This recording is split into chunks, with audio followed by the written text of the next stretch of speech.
Let me catch you up. Riley's officially a teenager now, which means more emotions. Anxiety. Hello. Ennui. Envy. And embarrassment.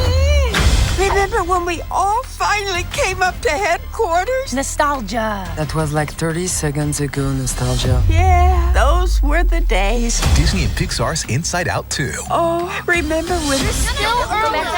Rated PG. Only in theaters June 14th.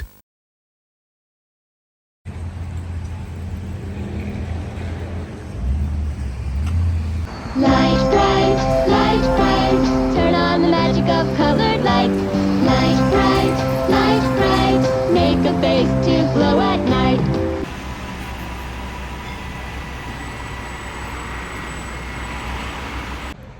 Hey, what's happening, you guys? Welcome to the new year. So, we're starting off pretty unique. So, I'm visiting this Aero theater right here in Santa Monica. It's an old-fashioned movie theater, you know.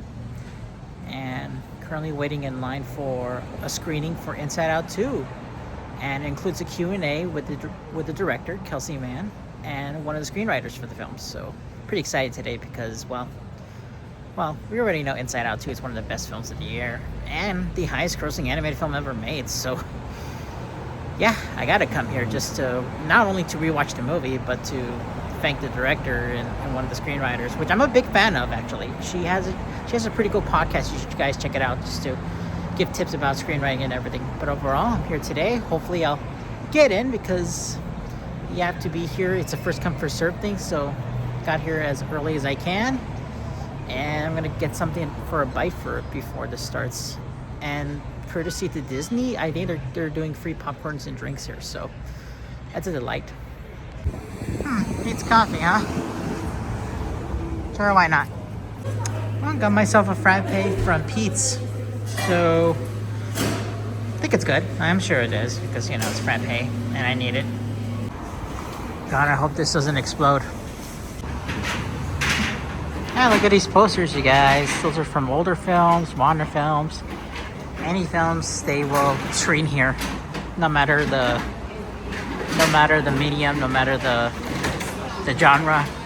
It's all here.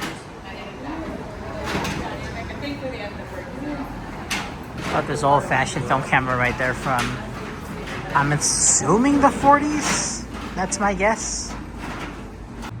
Oh, that caramel frappe was pretty good here. So, yeah, I'm going back to Pete's for now, you know. It's kind of a lovely day today here in Santa Monica. The sun is bright, the people are roaming, dogs are sniffing me for some reason. It's all a nice day today. Oh, that must be the costume designer for Gladiator 2.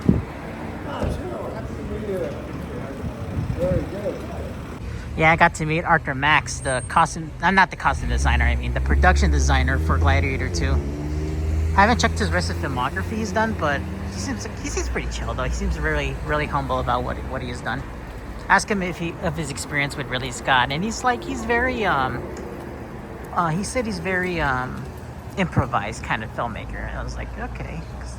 And yeah, he's more like an unpredictable filmmaker, that what we say. But overall, this is pretty cool. Really got to meet Arthur Max. That's nice. Now I'm waiting for Inside Out 2 to screen so I can do a second review on this.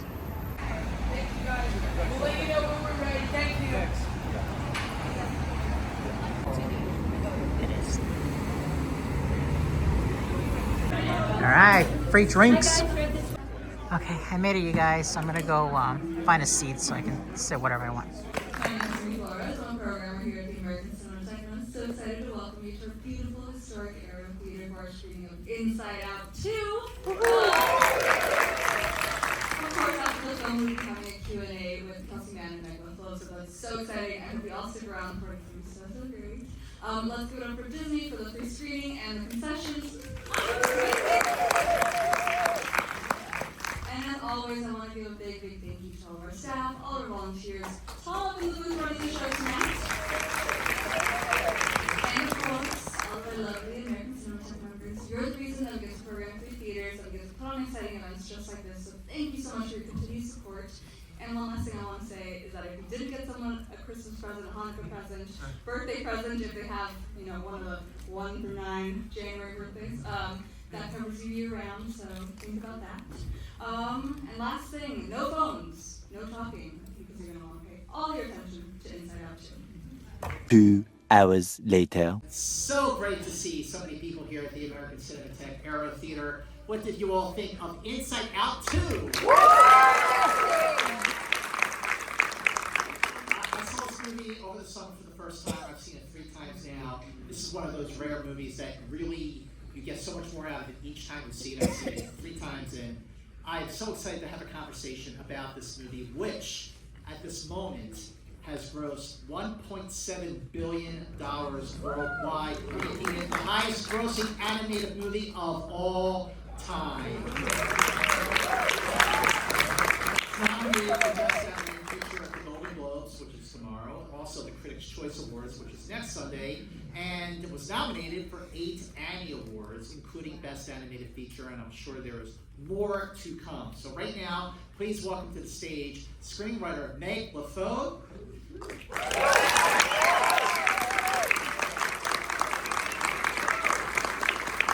writer-director Kelsey Mann.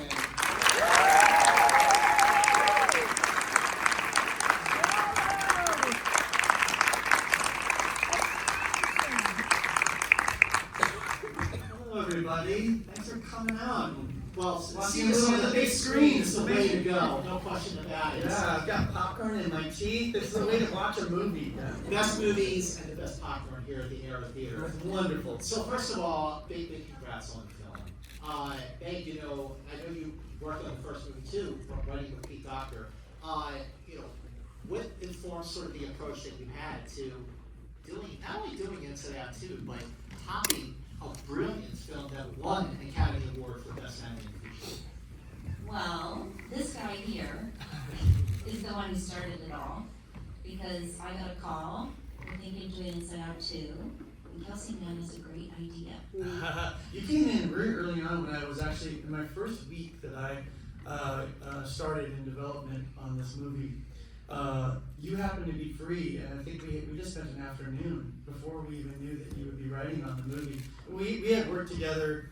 I didn't work on the first Inside Out. I was on another movie at the studio at the time. And then the two of us, when The Good Dinosaur got rebooted, we got both put on it. And that's how we got to know each other. And I loved working with Meg, and I would work with her on anything, let alone, an Inside Out movie. And I never thought that we'd have a chance to work together. So you came in early on when I was just thinking of ideas. And because where it begins is they send you into an empty room. And I was so excited to get this opportunity because I never thought I'd ever direct a movie, like just anywhere, let alone at Pixar. And I was so excited. I walked into the room, I was instantly hit with ironically a lot of anxiety.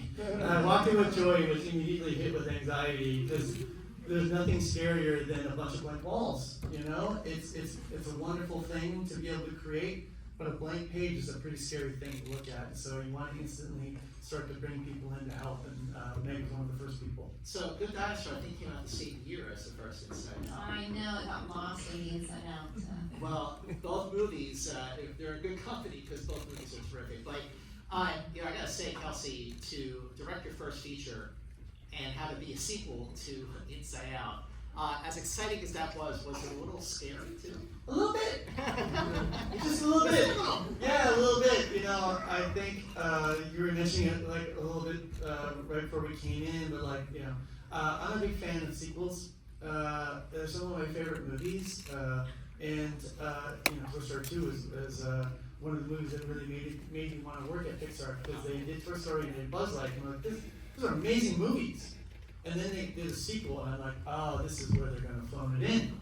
And they went in with we'll see what they're going to do, and it was amazing. And I remember watching the credits, and I'm like, oh, I really want to work there. And so I wanted to, follow up. The first one was so beloved by out in the world, and also internally too. A lot of people love it. So there's a lot of definitely pressure to do something that matched it. Well, to match it is one thing, to top it is another. Pixar, particularly when you look at Toy Story and then Toy Story 2 and then Toy Story 3, I mean, it's just amazing how these, how Pixar has just maintained such a standard of quality, and that these movies, they hold up so well and reveal so much on the repeated viewings. It's really spectacular, but I digress. So it came to developing the screenplay for Inside Out 2. How did you guys crack it? How did you sort of like zero in on Riley's a little older, and she's getting hit with puberty, and that's a whole can of worms there that opens up for you. Well, it's funny because people ask me, were you, at the end of the first movie, you guys put the puberty alarm button in, were you planning a second one? Pete and I are always like, we were just crawling to the finish line, hoping to finish a movie, the first one. We didn't have any idea on a second one. But Kelsey had this amazing idea, because Pixar, they don't do a sequel unless you have a sequel-worthy idea. Sure. And Kelsey had one, which is anxiety taking over the mind. And we started there. We did a lot of research. We had a lot of experts come in and talk not just about anxiety, but about anxiety in teens, about anxiety in teen girls. And you do a lot of that research, but then the most important thing is to not forget the research, but not let that drive the creative process. The creative process has to be driven by your own life experience and what makes you feel vulnerable, what makes you feel human. So you do a lot of talking. I know all about Kelsey in middle school. So this is what's so wonderful about her. She digs into the emotional parts of the places. I always whenever I get uncomfortable and I don't want to talk about it, she's like, "Ooh, let's go there." I don't know. It's art. Yeah, well, we're also getting at something that's very real. And hopefully something, we're just trying to search for something that when we're in the room, when we talk about it, sometimes when this happens or that happens, I feel blah, blah, blah. And you're almost afraid to say it. That's the really good stuff. And we know it's working. I know it's working as a director when people in the room are like, I see the nodding of the heads, and they're like, I know what you're talking about. You're kind of talking about your own life. Myself as a teenage girl, myself as a teenage girl with anxiety. I was a mom, so I feel like joy because my son had anxiety. So you're kind of constantly emotionally putting yourself in those positions. And it is, when you're in the room, if you're really starting to admit something that almost makes you feel embarrassed to talk about, it's interesting because everybody starts leaning in because if you're vulnerable and brave, they feel seen and they feel more open and safe to talk about what they are feeling. And all of that, that's just the work. All of that work then I think translates into the film so that when you guys see in the audience, you can also feel that safety, that honesty, that authentic experience and not feel so alone. So back in 2010, I had the thrill, really, of doing a conversation like this with Lee Unkrich for Toy Story 3, and it was such a fascinating conversation about the process of those nodding heads that you're talking about. Just the veterans of Pixar, like Andrew Stanton, now Pete Docter after the first one. So I wonder if you could talk about that creative process at Pixar. Listen, if you get Andrew Stanton to nod his head, I'm like, I just won the Academy Award. Because he's one of the smartest story people ever. And so when you're talking, if he's starting to go like that, you just go like, He'll tell you if it's not working. yeah, if he's not nodding, you're going to find out. Yeah, I mean, surrounded by such talented people at the studio, and especially like a lot of the people you just listed off, they have so much experience behind them. Yeah. And it's so great to get their take on it. We're just constantly watching the movie over and over again. Every 3 months, we're putting it up on the screen, and we do it. We take the script and we storyboard it from beginning to end, and we do that every 3 months. And we'll even look at it in between 3 months. Like, we have Act 1. Our editor, Marissa Horowitz, is amazing, and she'll be like, I was able to string together Act 2. Let's watch Act 2. And we're just constantly watching it, and we're using that as a tool to rewrite. So, in terms of workshopping the film, I'm getting ahead of myself here, but this is a perfect lead into it. How it's a luxury to be able to workshop a film like that. You know, if you're doing live action, you have to do reshoots. It's usually a more manic process, right to the finish line that you're talking about, Nick. But live animation, it's a luxury to be able to workshop the film.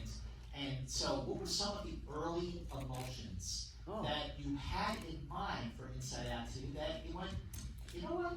I think we need to move on from that.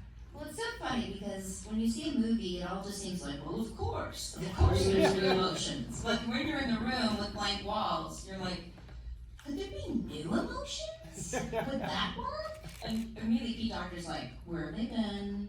You have to earn the right to put new emotions in terms of all the world rules, which there were days that I was like, who made up this stupid rule in the first movie? That was you. Because you get stabbed with all of that. But we had to prove to Pete Docter about the emotions, right? But we had other ones. Schadenfreude was my favorite. He tried to get in the first movie, he got kicked out, and then he came back with his Lederhosen. He was in the second movie for a while, and then he got kicked out. Yeah, poor Schadenfreude. He's such a good character with a great joke, which is like he'd come in a German accent, and a character would fear somebody would hit their head, and he'd go, "Oh, you guys are paying use me." He was such a funny character, and but that's the end of the character. There he is. We're like, why does he need to be here in order to tell Joey's story in Riley's life at this given moment in time? He doesn't. He's a really good joke. He's down in the waiting room with all the other emotions. Yeah, with nostalgia, hanging out. And there's in different versions of the movie as we were making it, in order to win the argument that there can be new emotions, you have to explain where have they been. So we went to the waiting room, we saw the emotions that were coming, that had come up, and it was really fun, but ultimately you don't need it in the film. So we also had shame for a long time. She was a hidden emotion that anxiety was working for, but it didn't quite, it just didn't work. She kept pulling anxiety's story away, and eventually circled back to, well, this is where Kelsey started. Let's just let it be anxiety's story. But I think that shame's an important emotion to talk about. She's a big. I think that she's still in the film in a different way because the feeling. I mean, that's from the very beginning. This is to go back to the vulnerability. If you want to go into, like Mike says, go into lava, emotional lava. What's at the center of this is that kind of feeling of shame. It's at this age is when you suddenly become self-conscious. You start to compare yourself to others. It's literally how we're wired. Like we did a lot of research about this. And I'm like, there's been so much of like, that's why I was the way I was, or way that my kids are the way they are. Because when I started, my daughter was 13 and my son was 14. And at the beginning, I didn't even know if we were going to make this movie or not, because we have to have a good idea. And I'm like, well, even if they don't make this movie, I'll at least be a better father. Because I learned a lot about what goes on in our brains, and you're hardwired to compare yourself to others at this age. And it's what I did at that age too. I remember a lot of this was based off of, I remember seeing my birthday pictures when I was growing up. I was kind of scanning all my photos. And I saw this photo when I was 5 years old, and I had the biggest smile on my face. I'm like, it almost stopped me in my tracks. I'm like, wow, I'm so happy. And it's my birthday, right? And it's a day to celebrate me, and I'm 100% in on doing that. And then as I went through, I looked at my photos when I was 8, and they were a little less, 11, a little less, and then 13. And I'm just sitting there, and I'm staring at the cake. Same people around me, all my family and friends, and I looked like I wanted to die. I hated being sung happy birthday to at that age. I'm a little bit better at it, but still, it makes you a little uncomfortable, but I hated the attention. And this is what why? You know, what were you feeling? Let's talk about that. And if I really go down to the deep root of it, it's a day to celebrate me and who I am. And I didn't like the attention. And I didn't think I was worth celebrating. And it's almost hard to say that out loud, but that was really what's there down. And I'm like, that's what I want to make the movie about. And I want to talk about that. The feeling that you're not good enough. And so that's a little bit of the shame. We have large conversations about perfectionism, right? And having to be perfect at that age, which even now with social media is even more. And you know, what's interesting about shame as an emotion, is that the experts that talk about emotions, some people say to us, why are all of the emotions that you added in so negative? And I'm like, well, that's your judgment about those emotions. They're not negative emotions. That's your view of those emotions. Those emotions are not negative. They're there to help you. Envy is incredibly important to you, especially if you're a girl, because women culturally are not allowed or encouraged to want. Envy tells you what you want. It's very, very important to listen to envy. So all of those emotions are there for a reason to help you. Shame, she's really more self-loathing. There's a difference between shame and guilt. And self-loathing, even there's nothing very positive or good for you about that. Yeah, I did not want to watch. I also want to make a fun movie and a movie that I want to watch again. Those are my favorite movies. Yeah. I want to make that kind of film. And I want it to be for the entire family. Everybody can go see it and enjoy it and get something out of it. And those versions I didn't want to watch again. Yeah. But it still sounds like you put a lot of your own upbringing into the movie, which I think is one of the reasons why it's just it resonates with everybody, age 8 to 8, because you put so much of your heart and soul into it. But anxiety is such a driving force to Inside Out too. And I would love to hear about your head of character animation when it came to designing these new emotions. Yeah. So let's start with anxiety. How did the look of anxiety come up? A couple things. Jason Dean was our production designer, and he pointed something out. I don't know if we talked about this. Like the 5 emotions from the first film, in terms of their design, the most pushed designs of the Fab 5 are kind of the male characters. Think about fear's design and anger's design. They're very pushed, almost like to like anger's a square. You know what I mean? And then you've got disgust and sadness and joy, which are all great designs, but they're not as pushed in terms of their look and style. And he'd be like, I'd love to push one of the new emotions, like anxiety, to have more of a push design and lean into what like fear is. And so Deanna Margalise came on as a character designer. She was the one who really cracked anxiety. And you can see a little bit, fear and anxiety are kind of cut from the same cloth. I always joke that they're like distant cousins to one another. And they are similar, and you can even feel it in the design of anxiety's large eyes kind of are very similar. They can feel like they're a little related to it.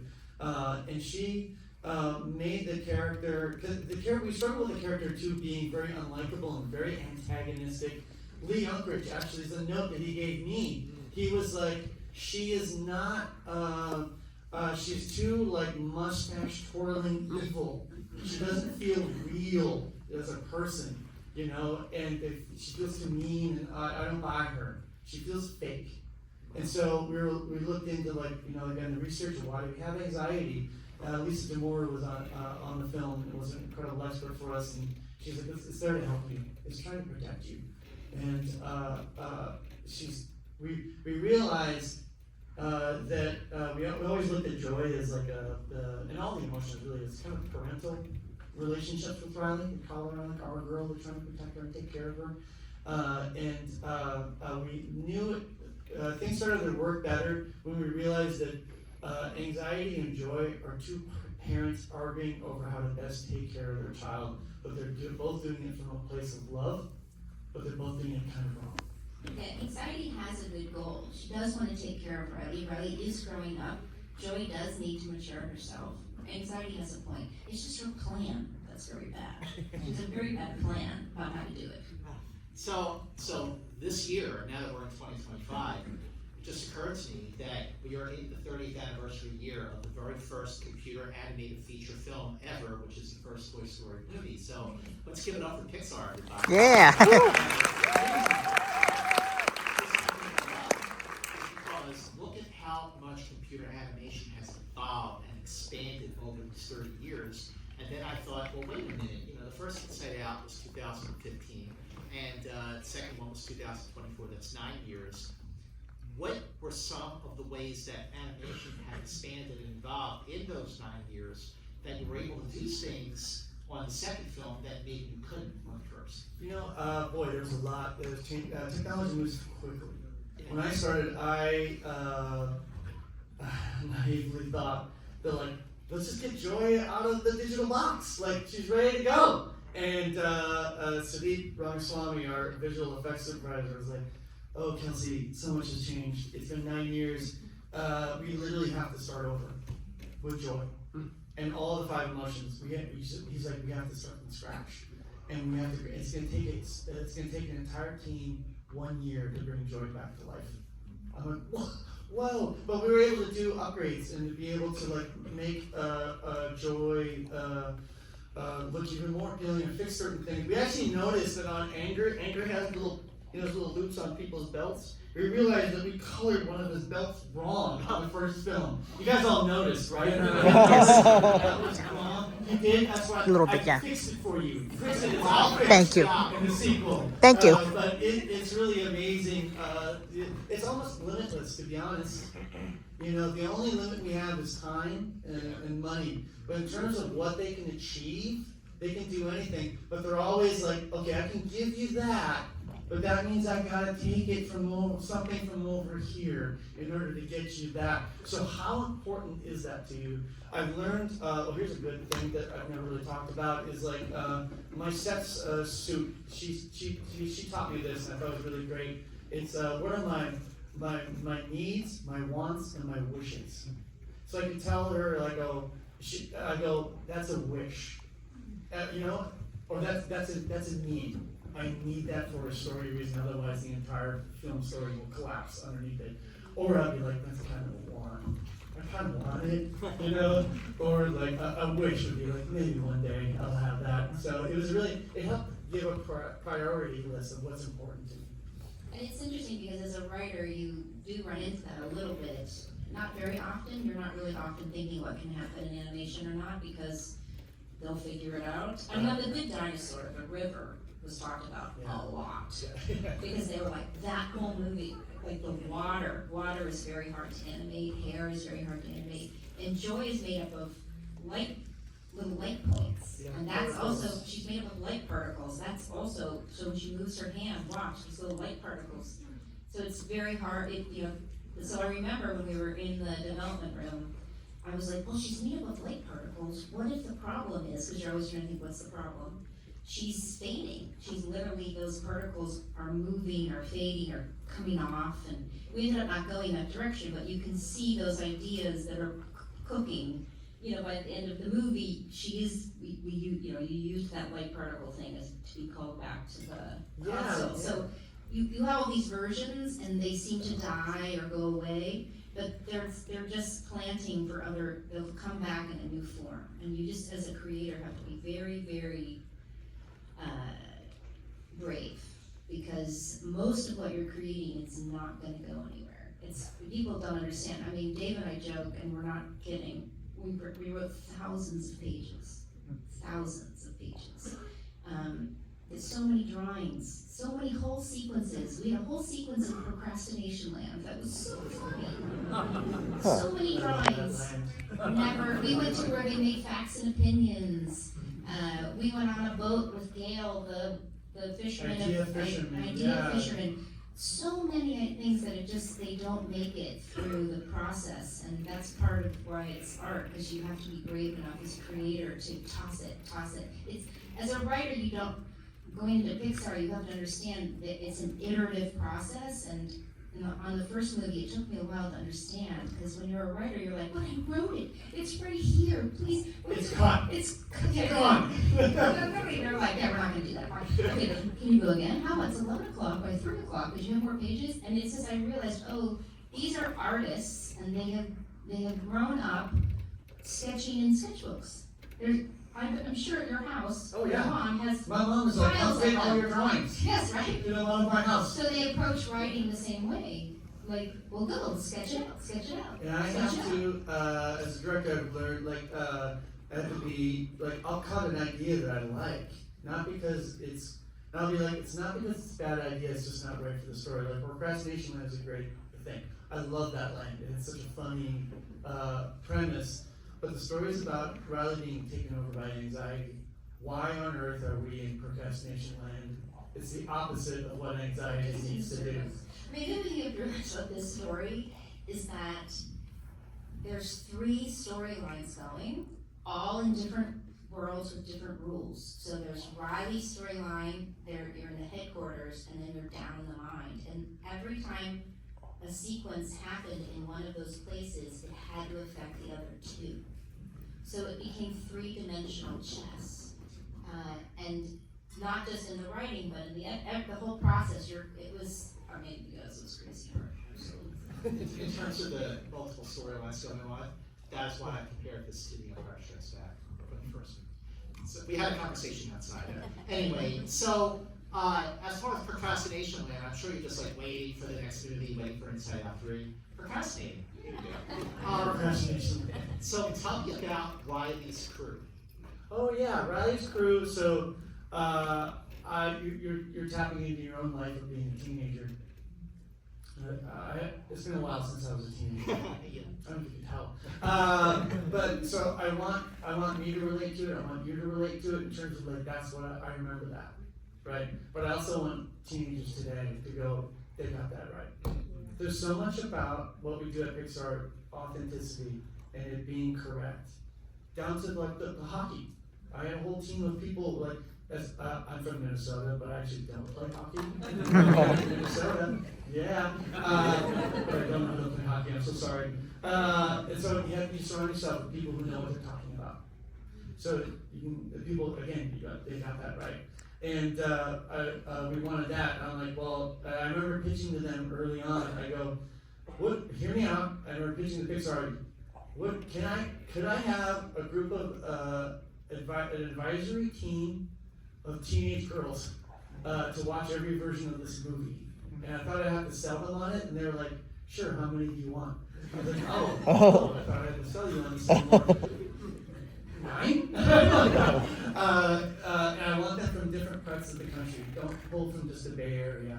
Because I want as many people to enjoy it. My favorite movies are the ones that everybody can go to, regardless of how old you are, where you live, I want to make that movie. And so we grabbed people from different parts of the country, and we called them Riley's crew. And they were from the ages of 13 and 18? 13 to 17 or 16. 13, 17, yeah. They obviously, they're 35 now. But they did grow up. We watched them all grow up because they were on like 3 years or so. Because they saw the very first screen. I think that's when we brought them on. So what were some of the notes that they gave that was so helpful that they made it into the final version of the film? Well, it's funny because we had a couple older girls in there because they would talk first. The 13-year-olds would kind of hang back a little bit, and you needed somebody to kind of go into the breach first. They would show up with handwritten notes, always very, very supportive of the process, and they didn't actually understand, I don't think at first, how much they could impact. You know what I mean? I think they were like, it was good. That was good. No, come on. So it's a little bit of teaching them too, it was a safe space, they should be honest, and then they would kind of spark up with each other, which was great. Is that accurate?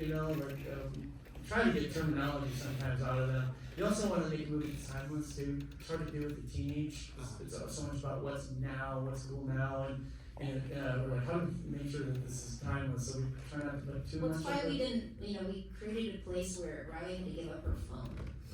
Because you don't want the whole movie to be girls looking on their phones, but so much of a teenager's life right now is that experience, but it will date the film, because what is the app, what are they doing, and it's just not behavior, it's not physicalized, it's just typing. So by giving her a place for a weekend that she can't have her phone and all of that social stuff has to actually be happening to her, she's overhearing a conversation, it's not just going by in a text. So there were story reasons to do it as well, in terms of to really isolate her away from her parents, so that she can have this social experience.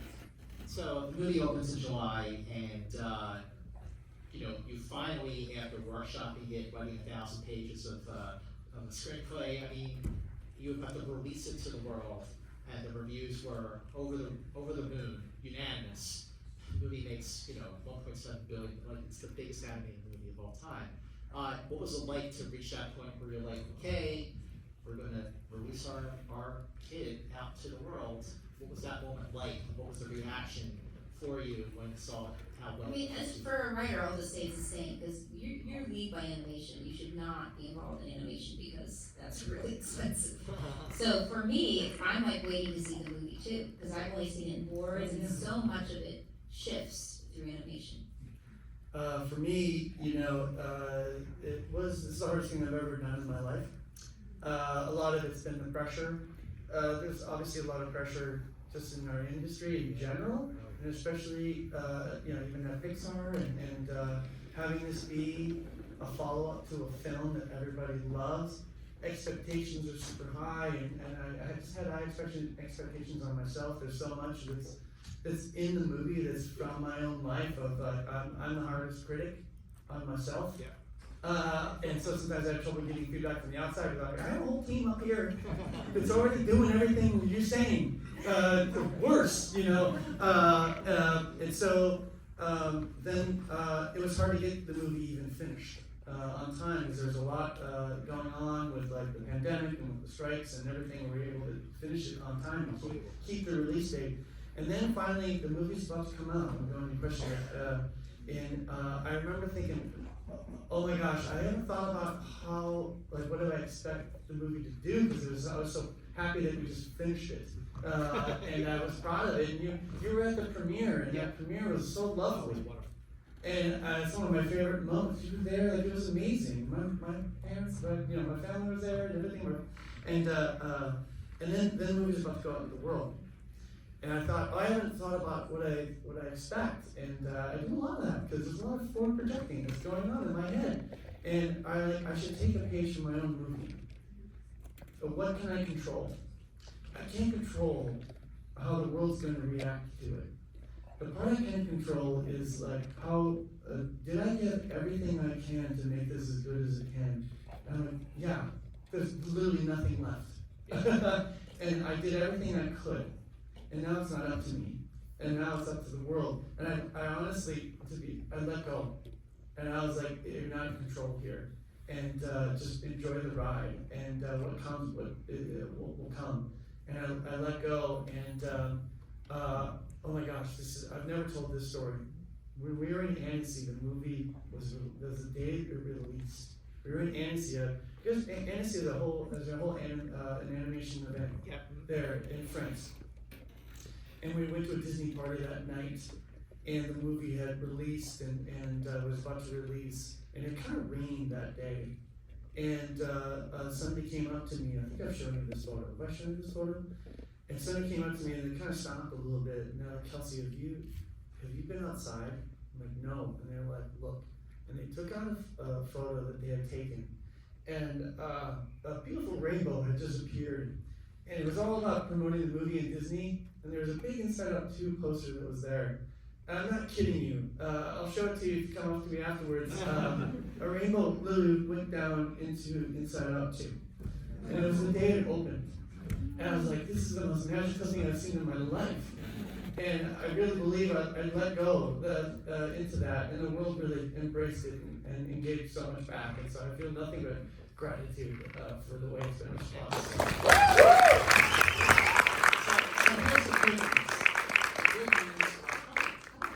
So The Good Dinosaur is streaming on Disney Plus. Mm-hmm. It's excellent. You've got to see The Good Dinosaur if you haven't. Here's the other good news. Inside Out 2 is streaming on Disney Plus. And trust me again when I say that this movie you're gonna see it a second time, or maybe even a third if you've already seen it, and you're gonna go, oh, I didn't pick that up before, or this means so much to me.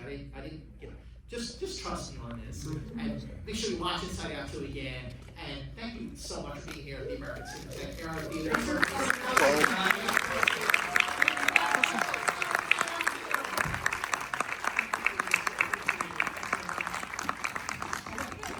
Let's do football. Wait. All right, let's do football. It's really fun. Yeah, this is Kelsey Mann, you guys. Oh, it's the video. Oh, okay. I thought we were doing a photo. No, like a cameo. Hello. Yeah.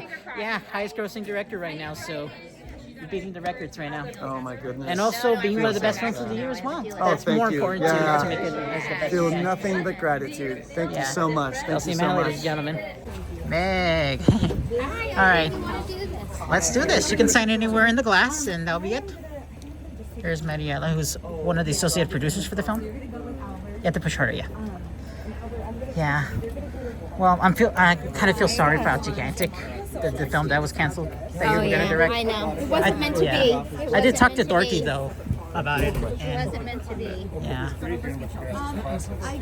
Yeah. Here you go, Kelsey. Oh, fun. That's You're great. part of the memorabilia of that's Pixar Funko Pops. You have to push harder. I gotta push harder? Okay. Yeah. Thank you. Yeah. Good dinosaur too. Very No, underrated. the Good Dinosaur. Now that was an underrated classic right there. Someday it'll be discovered. Yeah. I almost accepted into her own life too. So I think there was. I wasn't on the first film, but I do believe Pete has been asked that question, and I believe you said there is a connection of wanting to connect. You probably know this a little bit from the first film, wanting to connect joy to sadness. The other one's not so much. No, It just looked cool. Guys. Thank you. Sorry. Have a good night.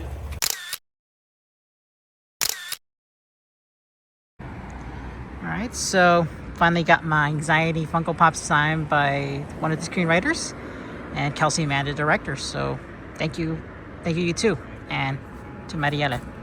Kelsey really miss you so much, by the way. So Mariela, Kelsey really miss you. That's the truth right there.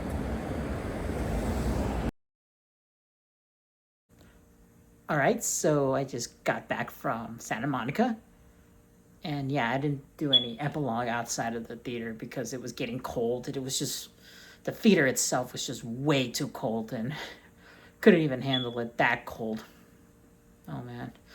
But overall, everything else about it is just great. The theater I went to in Santa Monica was pretty nice.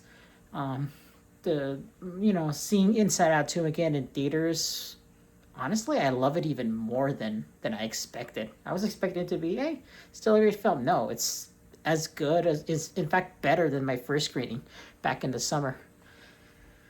And yeah, best part about it, I got to meet Kelsey Mann, the director of Inside Out 2, and one of the screenwriters for the film, who she does have a podcast, which you should check it out. And yeah, she also co-wrote Captain Marvel and the first Inside Out as well, and Good Dinosaur. And she was gonna direct the Good Dinosaur. She was gonna direct Gigantic at Disney Animation, but that project was canceled for some reason. Mostly creative differences, I will say. But all I can say is I had a great time, and what a good way to start the new year, you guys. So yeah, if you guys want more of these videos, feel free to comment, subscribe, like, share. You can help me donate to my Patreon, which shout out to everyone on Patreon that helped me out with this. So overall, you guys, if we do manage to have a successful Patreon, I can actually start to make merch. I can make like either stickers and t-shirts, and at best, I don't know. Those are the best I can come up with right now. But if I do have a successful Patreon, at least to $100 goal a month, then I could consider doing merch. So that's my goal this year, is to start considering doing merchandise, because I do want to, I just want to have some representation of myself somewhere, because I do think merch can help like spread the word about this channel. But overall, you guys, I just want to say is thank you guys for watching as well. So feel free to share it everywhere, you guys. So hope you have a good day, a good night, and here we are, 2025. I think it's going to be a massive year for movies, I will say. So stay tuned for all those reviews I'm going to do. All right, you guys take care. Ciao.